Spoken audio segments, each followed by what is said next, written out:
Hola, ¿qué tal? Qué gusto poder saludarte en esta hora. Es un privilegio para mí poder dirigirme a ti, querido amigo, querida amiga, querido hermano, querida hermana, a través de estos medios, como son las redes sociales. Sabes, en estos días he estado analizando a profundidad la palabra de nuestro Dios y hay un mensaje que yo quisiera compartir con ustedes en esta hora. Y para eso pues quiero invitarte para que busques tu Biblia, si la tienes ahí a la mano, y la abras en el Evangelio de Mateo, en el capítulo número 24, versículos 3, 4 y 5. Dice la palabra del Señor. Estando él sentado en el monte de los olivos, sus discípulos se acercaron a él aparte y le dijeron: dinos cuándo serán estas cosas y qué señal habrá de tu venida y del fin del mundo. Respondiendo Jesús les dijo: mirad que nadie os engañe, porque muchos vendrán en mi nombre diciendo yo soy el Cristo y engañarán a muchos.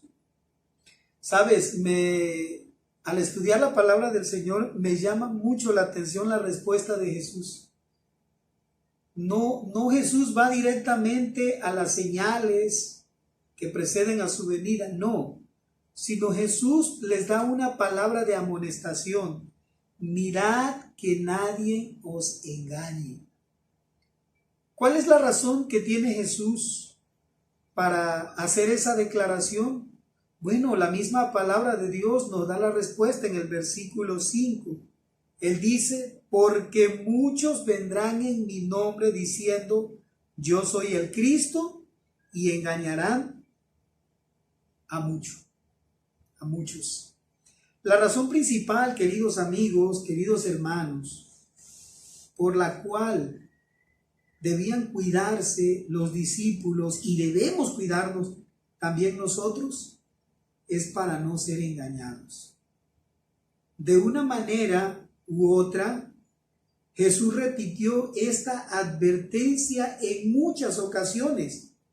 Por ejemplo, en ese mismo capítulo 24, lo que estamos leyendo ahorita, versículo 4, 5 y 6, y lo mismo en el versículo 11, de la misma forma en los versículos 23 al 26, así también en el versículo 36, y de la misma forma en el versículo 42 al 46, Jesucristo da esa palabra de advertencia. Mirad que nadie os engañe. ¿Por qué razón? Porque nosotros sabemos que hay un ser que es especialista en engañar. Y que la palabra del Señor en el Evangelio de Juan, capítulo número 8, lo declara como el padre de la mentira. Como el padre de la mentira. Y nosotros sabemos que es el archiengañador. Ahora, él tiene una y mil maneras de engañarnos. Recordemos que la palabra del Señor nos ha enseñado que este enemigo es astuto. Ahora, ¿cuándo es que es más temible? ¿En qué forma es más temible Satanás? Analizando esa pregunta, hay un comentarista bíblico que dice lo siguiente: es cuando se aparece como un ángel de luz, ya que bajo los colores más hermosos pueden esconderse las maldades más perversas. Y Pablo nos advirtió acerca de eso. En la segunda carta que escribe Pablo a los Corintios, en el capítulo número 11, el versículo 14, lo declara de la siguiente manera: y no os maravilléis, porque el mismo Satanás se disfraza como ángel de luz. ¿Qué cosa, no? Decimos los tabasqueños, ay tatita. ¿Por qué razón? Porque mira, Si Satanás se disfraza como ángel de luz, bueno, él puede lograr lo que quiera en la vida de quien se lo proponga si nosotros no estamos tomados de la fuente de vida eterna que es Cristo Jesús. Si nosotros no tenemos una fe basada en la palabra de Dios, en un escrito está, Satanás, queridos amigos, queridas amigas, hermanos, hermanas, Satanás nos puede engañar en cualquier momento, porque él es astuto. Recordemos que en el cielo logró engañar a la tercera parte de los ángeles, y en el huerto del Edén logró engañar a Adán y a Eva, seres creados en perfección, sin pecados, donde no existía la malicia, donde no existía el engaño. Él, de una manera sutil, logró engañar a la tercera parte de los ángeles y logró engañar a Eva y Adán en el huerto del Edén. Ahora, imagínate, nosotros que vivimos en un mundo que ha sido degradado por miles de años, y Satanás cada vez se hace más experto en engañar. Por eso es que muchos dicen que más sabe por bien que por lo que en realidad es, porque él lleva estudiando a la raza humana casi 6,000 años. Él estudia el comportamiento humano, él sabe cómo y de qué manera atacarnos para hacernos desistir de la fe. Pero, queridos amigos, lamentablemente no es el único ser que se disfraza. En el versículo número 13 del capítulo 11 de la segunda carta de los Corintios, que es la que estamos estudiando, el versículo 13, Pablo habla de falsos apóstoles y de obreros fraudulentos que se disfrazan de apóstoles de Cristo. Y recordemos que él mismo, Pablo, nos advirtió de falsos maestros que entrarían. Él dijo: temo que después de mi partida entrarían engañadores, entrarían falsos maestros, porque ya en los tiempos de Pablo se estaba viviendo esta terrible condición. En el versículo 15 de ese mismo capítulo, él nos advierte de la siguiente manera: así que no es extraño si también sus ministros se disfrazan como ministros de justicia, cuyo fin será conforme a sus obras. Ay, papacito lindo. Qué cosa tan terrible, queridos amigos, queridos hermanos. ¿Por qué razón? Porque mira, él es tan astuto que se va a valer de cualquier medio, de cualquier forma, para lograr engañarnos y extraviarnos de la fe. Por eso es que Pablo mismo dijo que si alguien llegaba predicando un evangelio distinto al que habían ellos predicado, que se le tuviera como anatema. Pero lamentablemente el pueblo de Dios no ha hecho caso de esa amonestación que está en la palabra de Dios para nosotros. Y lo cierto es que a través de la mentira hoy en día existen más de 58,000 religiones diferentes. El mundo está lleno de religiosos, pero está falto de verdaderos cristianos. Sabes que también nuestro Señor Jesucristo ya nos había hecho esta misma advertencia de los falsos maestros. En el Evangelio de Mateo, en el capítulo 7, el versículo 15, él dice: guardaos de los falsos profetas que vienen a vosotros con vestidos de ovejas, pero por dentro son lobos rapaces. Y él da la clave en el versículo 16 cuando dice: por sus frutos los conoceréis. Es decir, un verdadero siervo de Dios, un verdadero ministro de Dios, vive de acuerdo a la palabra de Dios. Predica conforme a la palabra de Dios, predica con el texto dentro del contexto, no manipula la palabra de Dios para beneficio propio. Predica la palabra de Dios tal y como la palabra de Dios está, porque la palabra del Señor no necesita intérprete. Ella misma se interpreta a sí misma. El detalle es que muchas veces nosotros no queremos estudiar la palabra del Señor. Por eso es que hoy en día existen tantas religiones y la mentira ha ido en aumento. Cada día surgen más y nuevas religiones en el mundo. Pero Dios solo tiene un pueblo que le ama, un pueblo que le obedece, un pueblo que es fiel a su palabra, que es obediente y que vive de acuerdo a su voluntad. Sabes, este tema de los falsos pastores, de los falsos obreros, de los falsos ministros, no es nuevo es decir, en el Nuevo Testamento no es nada más allí que se menciona. También en el tiempo de Israel hubieron falsos pastores. En el capítulo 34 del libro de Ezequiel, desde el versículo 1 hasta el versículo, casi todo el capítulo, Dios habla acerca de eso. Yo te invito para que tú lo estudies allí en tu casita. Voy a leer la primera parte, donde dice: vino a mí palabra de Jehová diciendo: hijo de hombre, profetiza contra los pastores de Israel. Profetiza y dile a los pastores: así ha dicho Jehová el Señor, ay de los pastores de Israel que se apacientan a sí mismo. ¿No apacientan los pastores los rebaños? Coméis la grosura y os vestís de la lana, la engordado degolláis, mas no apacentáis las ovejas.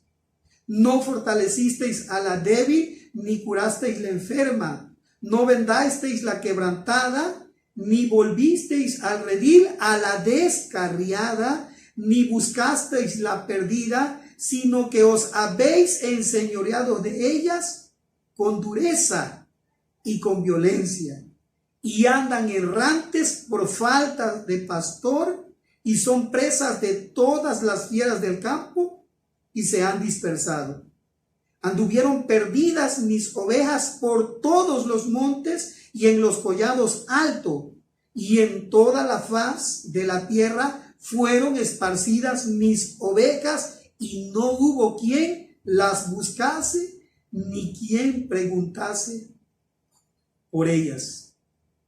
Es un asunto serio, queridos amigos. ¿Cómo nosotros identificar en este mundo de maldad, y como ya mencionamos, donde existen tantas religiones, cómo nosotros saber si el evangelio que hemos recibido, que hemos abrazado y en el cual hemos cimentado nuestra fe, es el mismo evangelio que abrazaron los cristianos primitivos? Eso es una pregunta importantísima, que todo cristiano sincero, que todo cristiano que anhela estar en la patria celestial, todos los que anhelamos eso, debiéramos preguntarnos, porque el apóstol Pedro dice que debemos de saber dar razón de ser al que los demande, de la fe que hay en nosotros.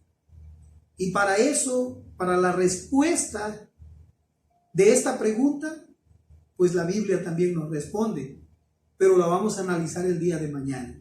Y yo quiero invitarte para que estés pendiente a las publicaciones que su servidor estará haciendo y poder juntos estudiar la palabra de nuestro Dios. También yo estoy abierto al diálogo. Si tú tienes alguna inquietud o algún punto de vista, puedes escribirme a mi correo que allí aparecerá en la pantalla, para que de la misma manera pues podamos dialogar, porque la palabra del Señor es para dialogar, es para estudiarla, para edificar un pueblo, para salvación y para vida eterna. Que el Señor te bendiga, querido amigo, querida amiga, querido hermano, hermana, que Dios bendiga tu vida, tu hogar, y que prospere nuestra salvación cada día. Antes de finalizar, quiero invitarte para meditar en la letra de esta preciosa alabanza que habla precisamente de esa promesa maravillosa que es la segunda venida de nuestro Señor Jesucristo. Moradas para ti, es para honra y gloria de nuestro buen Dios.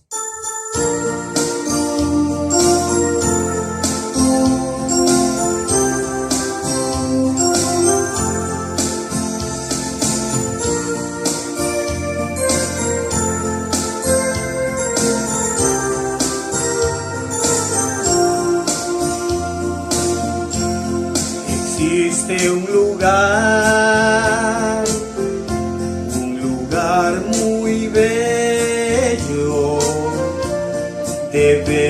vivas morada, donde Jesucristo te invita a morar. Él dijo: no temas, no vivas turbado, pues donde yo more, allí tú conmigo también vivirás. En la casa de mi Padre hay moradas para ti. En la casa de mi Padre hay moradas para ti. En la casa de mi Padre hay moradas para ti.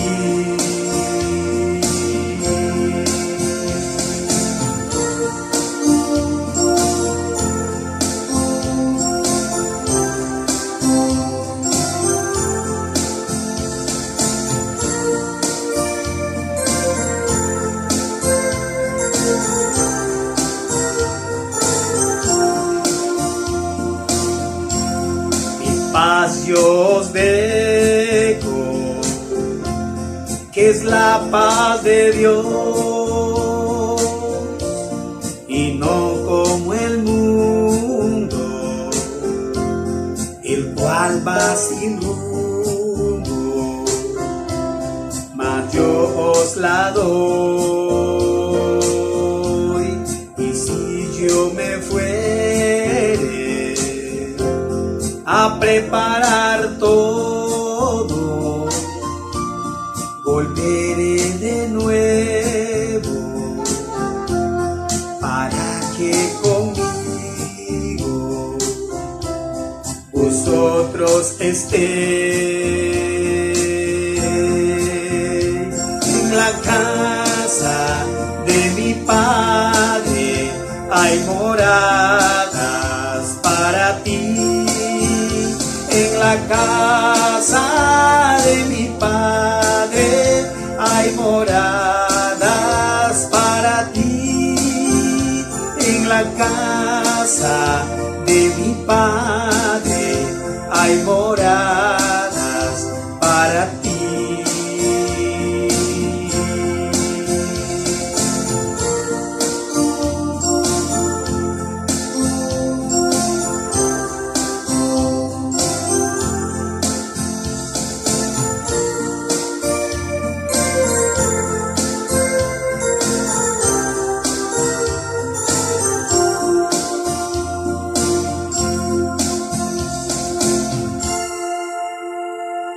Que Dios bendiga tu vida, que Dios bendiga tu hogar, que Dios bendiga tu familia y que permitamos que nos lleve invictos hacia la patria celestial. Dios te bendiga, querido amigo, Dios te bendiga, querida hermana, hermano, hermana, amigo, amiga, y nos vemos en la próxima para continuar con esta serie de estudios, y el día de mañana analizaremos el tema titulado Columna de la Verdad. Bendiciones para todos.